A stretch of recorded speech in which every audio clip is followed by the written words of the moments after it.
বাংলাদেশ এখন নির্বাচনের পথে, আর ভোটের পর পরিস্থিতি শান্ত হলে এই অঞ্চলে সুসম্পর্ক আরও বাড়বে।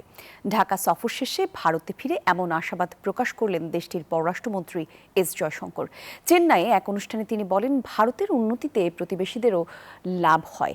আর সাবেক প্রধানমন্ত্রী এবং বিএনপির চেয়ারপারসন বেগম খালেদা জিয়ার জানাজায় অংশ নিয়ে এই বার্তাই দিয়ে গেছেন তিনি।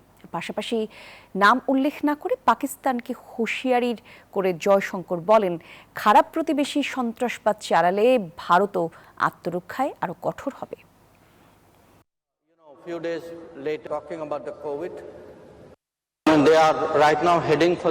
এই মুহূর্তে নির্বাচনের দিকে এগিয়ে চলেছে বাংলাদেশ।